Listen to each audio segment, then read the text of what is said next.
Hello everybody, welcome back to the Fan League YouTube channel. We're going to go through our predictions once again. It's me, James Alcott, and look, it's Flav. No, them. Together we are... Flames. We've just done that one. We've just done the One for the Weekend podcast, so if you're watching this and you don't know what Ball Street is, then head over to Long Ball Street YouTube channel and watch our full podcast. Hour long. So good. Good. 3 games we're going to talk about: a banker, an upset and a half hedge. Kicking off with a banker, I'm going for Wolves. They've had a little wobble, but they're playing Burton this week at home. These are games that even if they're struggling, they will find a way. Burton are right down there, and it's an awkward thing to say this as a banker because it kind of goes against one of my theories that at the end of the season the teams at the top start losing and the teams at the bottom start winning just because they're nervous and the teams at the bottom. Wolves are up now, aren't they? I know they're not automatically. They should be. They might not win the league, which would be incredible. Neil Warnock's just flyer with Cardiff. He's so cunning. Yeah, he's so cunning. They had a cracking result at Griffin Park. Like Brentford a good side, very very good side. You know, on their day can play. Yeah. I know. Like, take QPR out for a sec. They can play.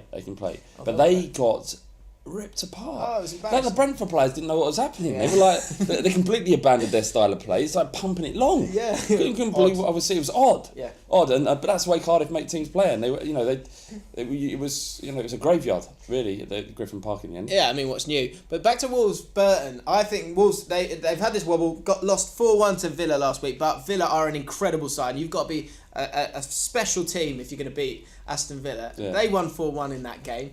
But they came back from that with a good win against Reading, 3-0 victory there. And this is a banker for me. Don't waste your money half-hedging this one. Wolves will beat Burton because Burton are poop. Yeah. Half-hedge. Which game are you going to half-hedge? Half-hedge. It was Huddersfield Palace, isn't it, fam? Yes, it is. Huddersfield at home at the moment. Yeah. Crystal Palace lost the last 2 games, but against difficult opposition in Man United and Chelsea. Yeah, we also beat them, but Tottenham only narrowly, kind of 1-0. They were really unaspiring football from Hodgson, trying to be pragmatic, trying to get it over the line. You've said yourself with Spurs, don't try and play football against Spurs. I know, and this it's a bit harsh, but I think this would be a good opportunity to come out and play a little bit. But I think Huddersfield is set up perfectly to beat Palace because they play in a similar fashion to Tottenham. And it's unfortunate that at this stage they don't have the same level of players that we have currently. But who's to say that if they don't stay in the Premier League, they won't be able to improve their squad? They will be able to. Yeah. I think that Huddersfield are set up all wrong for Palace. I think that they'll beat them, but you think Huddersfield will get it? I think Huddersfield will win, but I'm not so and this is why what's great about Fan League is that you can half hedge, and I think this would be I'd go for a Huddersfield win, but I'd half hedge it because you just don't know with Palace. Yeah, but teams at that level, games can be won and lost just very, very easily. And Andros Townsend, exciting, direct, fast players, could do damage on the break. Well. Huddersfield play with a very high line, and Townsend loves that.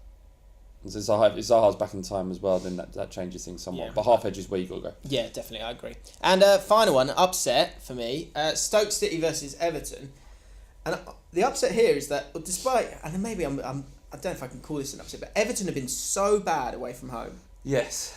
So bad. I think they've lost 19 games this season, and the bulk of their points have all come at home. You got us in there. But away from home, they've been totally woeful. Obviously, you saw them at Spurs, and they were horrific the against team Arsenal. Lost to Burnley. Was that last week or the week before? I think it was. Not last week. And they've just been so bad away from home. But Stoke City, for me, are nailed on going down. I think they're a poor team. There's huge pressure on them to win this game, and I just don't think they have the creativity or ultimately the players to do anything in this league. I think they're going to go down, and I think Everton will. I think they'll win that game. So that's, for me, weirdly, is a bit of an upset. Like Everton have had a poor season. Sorry, but I think this will be the game that mathematically makes them safe now. I think they're on 37 points, but Stoke City I just think are so bad, and they haven't won in 6. They had a nice run of games as well, and haven't been able to do anything. So you're going with Everton?